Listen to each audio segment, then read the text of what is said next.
Hey, what's up guys, my name is Charlie. Today we're going to be watching some angry video game. This is going to be episode 62 and it's going to be Bible Games 2. So let's give it a try, shall we?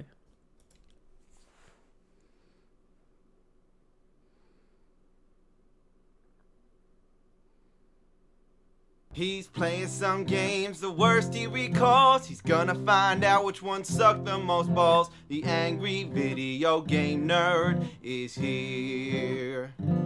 Oh, he's making a list and checking it twice. He's gonna go home and eat chicken and rice. The angry video game nerd is here. He hates the games that stink. He knows which games to break. He just might even hate them all, 'cause he's mad for fucking sake. You better watch out, don't give these games a try. You better not play them, he's telling you why. The angry video game nerd is here.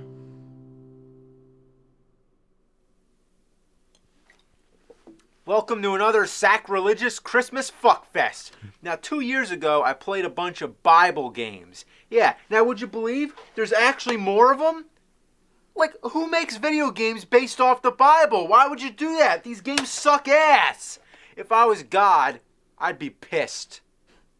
First, let's check out Exodus, Journey to the Promised Land. What the hell's this? To start the game, please wait up to 9 flashes on TV screen. Power on, please wait 7 seconds between power off and power on. Wow. Wow. Quite a lot of instructions just to start the damn game. You play as Moses. I guess on his journey to the Promised Land, he had to go through labyrinths and shooting W's at everything and collect sacks with the letter M. I don't know about this one. It's just a puzzle game. It's playable. Basically, you have to collect a certain amount of items in order for an exit to appear. I'm not even sure exactly what the items are, but it pretty much means that you have to uncover every square. Oh, this is so redundant. Damn. It's really one of those games where you need a turbo controller. So the exit appears, you take it, and then you get a bunch of Bible questions, like the king of Egypt told the Hebrew midwives to kill male babies, kill all babies, kill all babies. I'm playing an NES game that says kill all babies? And you know what? That's the wrong answer, so that obviously means it's something they made up. Kill all babies. So for every question you answer correctly, you get, what else? A Bible. And then you get a violent picture of somebody being whipped, and then it's on to the next level.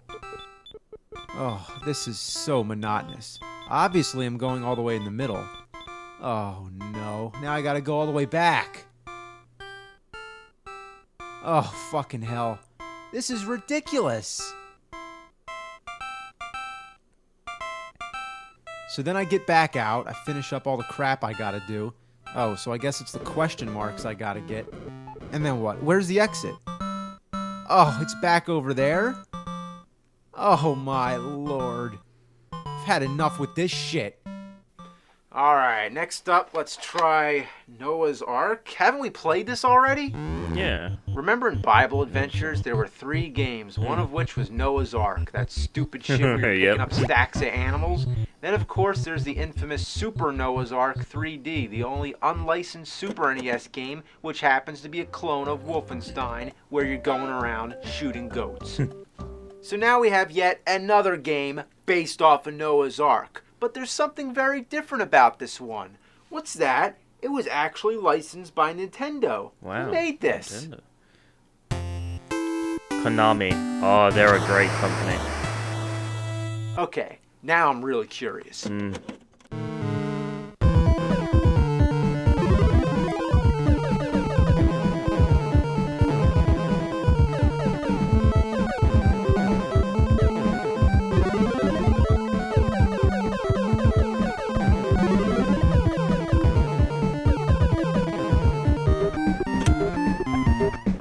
Okay, who would have thought this would actually be decent? Well, it was only released in Europe, which means it's in the PAL format, and it can't be played on any North American NES, unless you have the top loader. That plays anything. The game's not bad, but it's fucking weird. Why are there Native Americans in Noah's time? And why does he turn into a fish? If he and all the animals could turn into fish, they wouldn't even need the fucking ark. Also, it's generally a pain in the ass because enemies can drain half your life bar with one hit. Even the tiniest things such as bees, which take almost all your life. And there's lots of things you can't even touch at all, or you die instantly. This makes it almost pointless to even have a life bar.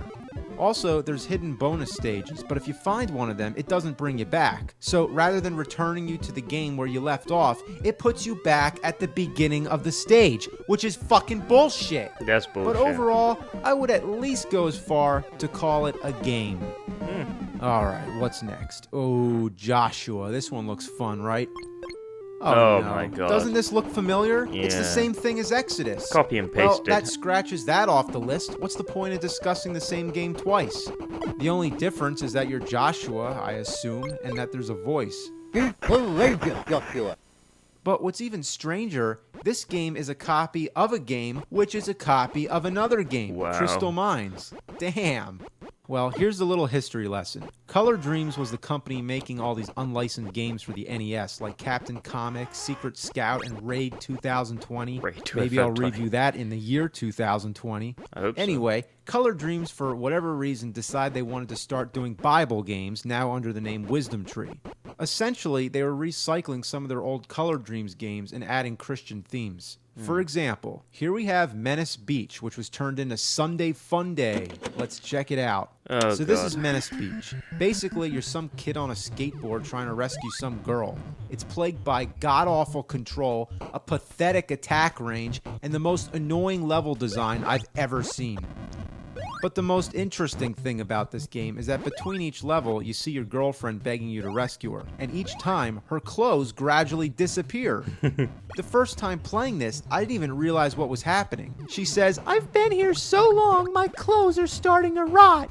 Seriously, that's the only explanation. I think she would die of starvation die of before her starvation. clothes would rot. What But the the funny fuck? thing is that it's a strangely effective way to get you to play the game because just for curiosity's sake, it makes you wonder how much of her clothes are going to come off. It's like, hey, we got this horrible, shitty game, but there's a girl taking her clothes off, so you gotta keep playing. How did this turn into a Bible game? Well, let's find out. Here comes Sunday Fun Day. Oh, It might God. interest you to know, this is actually the last game ever made for the NES, and it was as late as 1995. Oh, no, no, no, there's 3 games. Oh boy, well, let's try them all. Here's Fishfall. Okay, you're a hand trying to grab falling fish and throw them up into a floating basket. What does this have to do with the Bible? What does catching parachuting fish and throwing them up at an electric eel have to do with the Bible? What the Oh, fuck? okay, it's got some Bible verses thrown in. Now it makes perfect sense. Okay, let's try For Him. What? It's karaoke? Karaoke. Oh, come on. That's so cheap. Oh, please. Now that I've wasted my time with all that, let's play Sunday Fun Day. Well, it's identical to Menace Beach. Just look at the title screens. It's the same exact game. Now, there are a few minor differences, but we'll get to them as we go. Instead of trying to rescue your girl, you're not even going to believe this when I tell you. You're trying to get to Sunday school. Oh, come on. Sunday Yeah. school? Now, as much as that's the dumbest idea I've ever heard for a game, what I don't understand is why that's so difficult. Who are these raging atheists that don't want you to go to church? It's bad enough that the entire town's trying to stop you, but what's with the flying clowns, the old ladies coming out of boxes, and animals coming out of sewer holes? What What's the this fuck? guy's problem? Like, why does everyone want him dead? I'd say he's having quite a day. And the funny thing is, he probably gets to church and doesn't even mention it. Like, oh, what'd you do on this Sunday morning before church? Oh, well, I flew on a balloon that I got from some clown, and then I went through the sewers and beat up a bunch of plumbers. I hopped on some frog and bounced around on a bunch of springs and shit. Then I threw a bomb and blew some guy's fucking face off. Yeah, look at the face. Ooh, God, that's so violent. Now, instead of the stripping chick, you get this annoying bitch who does nothing but nag you. Get your ass to Sunday school. The only other thing I've noticed that's been changed are some of the enemies. Ninjas are now kids, and these Elvis-looking guys are now plumbers. Maybe ninjas were too violent and Elvis's devilish rock and roll was too much for a religious game. But everything else fits perfectly fine. Why does a bird come out every time you kill someone? And why they turn from white to black? Kind of like a reverse Michael Jackson. Wow. Your attack is so pathetic. It seems you have to keep skating past people while tapping the button, and I never figured out the right timing. It's just luck whether you hit them or not. What are you supposed to be doing anyway? Just spinning around? Look at this. I'm still trying to hit this guy. Finally. Oh, fuck. Another real piss off is that it keeps going dark. Seems like I'm running into that problem a lot with games lately. It's so annoying. You have to keep hitting the switches to keep the room bright. Oh, come on, get the damn switch. Oh, what the fuck? Oh man. Damn, that sucks. I really hate those springs. Yeah, all I'm trying to do is go down and to the right, but I can't make it. Oh shit. Oh my god, I feel his pain. When you don't want the springs to bounce you around, they do. And when you want them to, they don't. Wow. What the fuck? Why didn't it bounce me? Yeah. There's also these squares that make you fall through the pipes. I don't know what that's about. I think they push you Some off. enemies you can only kill with bombs, and trying to get them to stand near a bomb is ridiculously hard. Come on. Of course he's not going to come near it. Okay, there. Perfect. He's laughing. He's got 2 bombs ready to blow, and he walks away. Wow. Okay, there's that is another one. terrible. Of course, he goes right past it. Oh, there he goes. Oh. Fuck. Okay, look at this. This is nice. I'm stuck. I need a balloon to fly over the hole, but I need to go back to get the balloon. Too bad I can't jump high enough, so it's time to commit suicide. Yeah, Here's the damn. problem. This little ledge shouldn't be here. It's pointless because once you're there, you're stuck. Oh, fuck. Get me away from the bombs. I hate those fucking springs. Gah! Oh, got lucky there. I hate those fucking things. They're the worst. Damn! Oh, this game is so annoying. Look at this. I got trapped in some sort of pipe. There's no way down. What I'm trying to do is get on the floor and go under it. But there's a fucking spring that comes up. Then there's that damn switch making it go dark. I get bounced all over the place. Man, just get down there. Oh. Oh. Wow. Fuck. I'm surprised. This game is actually really hard. It's one of the hardest I've ever played. Mostly because of this shit right here. You have to bounce on a bunch of springs. Some bounce you up and some bounce you down. The idea is not to touch the ones that bounce you down or else you die. But there's no clear distinction. They all look the same. At first, there's a pattern. Up, down, down. That's real Wow. nice. So it fucking fools you into thinking that there's a pattern, and then it just throws you off. But trying to avoid those down springs is almost impossible. Oh my fuck. Fuck this game. Fuck this fucking piece of shit. Oh man, I'm doing good. Holy Oh, shit, I you might gonna make actually it? make it. Oh. Fuck! Fuck. God damn, that's hard. Oh boy. Yeah. Alright, well, that's enough with that one. It's time to wrap things up. I got something to blow the lid off the crap barrel. Time to flick the shit switch, turn up the diarrhea dial. It's Bible games on CDI. No, CDI. Yeah, No. we're living on the edge. More like living on a prayer. Oh, fuck me. First, we have Moses, the Exodus. Honestly, there's not much to say. It's basically an educational tool with some games We thrown know in. this is gonna First, be bad. there's Pyramid Pursuit. This is the main game. Basically, you're exploring a pyramid. It's a point-and-click game, but not a good one that actually makes you think. This one is a no-brainer. It flat out explains what you're supposed to do. Go this way, go that way. The voices are the fuckest baloney shit you'll ever hear. I'm an idol worshipped by many. What? There's someone downstairs who worships me. What is it, a robot? Yeah, is it a But robot? let me What give you a the quick fuck? tour of the other stuff. First, you have this animated story about Moses. Moses trusted God. He knew that no matter what, God would take care of him. Then you have Tell Me More, which is basically just more history lessons about the Bible. In the time of Moses, a sacrifice might be an animal like an ox. Then you have the Bible, which is just scripture from the Bible. Then you have the playroom. The first thing you'll notice is the sing-along. It's just a bunch of karaoke songs. Moses and me, we've got a choice to make. Leading the way, I've got to do it. But tell me, why is Moses and me graffitied on a wall? Then there's a slider puzzle. Nothing to say about that.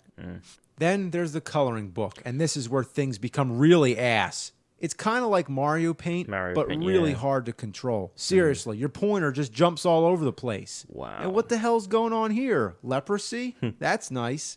Then there's this connect the dots bullshit. If you miss the dot, you get this irritating voice. Whoops. If you get the dot, Whoops. you get the irritating voice. Yippee! And it never fucking stops. Yippee! Yippee! Whoops. Yippee! Yippee! Oh my god, man. Yippee! Whoops. Yippee! Is that really necessary? Like, what are they, fucking crazy? Yeah. Well, anyway, that's about all there is to say about that. The other two games are the same deal. They all have the same puzzle games, sing-along, and all that. The only real difference is the main games. David and Goliath has this board game. I am Goliath. You've landed on Goliath's square. That'll send him back. It doesn't make much sense because you never see the entire board, so you don't know where Goliath is. That's like if you were playing Monopoly and you put your face up to the game. You never know what's going on. Yeah, that's true. The last game, Story of Sansom, has a game called Riddler's Race. So was the Riddler in the Bible? I didn't know that. So basically, you're a harpist on your way to play the harp at Sansom's wedding. But there's a bunch of people after you, and if they catch you, you have to answer a Bible riddle. Oh god. Yep. Wow. That's it. Alright, well, I think I'm done. There's not really any more Bible games, or at least ones that actually qualify as games. There's one on Game Boy called the King James Bible. It's extremely rare, but all it is literally the whole Bible on a Game Boy cartridge. So I'm going to draw the line right there. So have a happy holidays and all that good shit. Merry Christmas to all, and all good fucking night. He's playing some games, the worst he recalls. He's gonna find out which one sucked the most balls. The angry video game nerd is here. Let's pause it there. Yeah, that was very good. Not the game's afraid, but the episode was very good. But the games just sucked so bad. And God, when he said CDI, I got scared because so far we all know those CDI games are absolutely dreadful. I mean, I want to see him review a decent CDI game that, you know, that you can say, you know what, they did the best they could, but, you know, I couldn't do that with a Zelda, no, unfortunately, because Zelda's, like, really awesome, but you can't make excuses for that. But yeah, that was a very interesting episode indeed. So if you like this video, make sure to subscribe to my channel and give a like and comment down below. I'll see you guys in the next episode. Peace.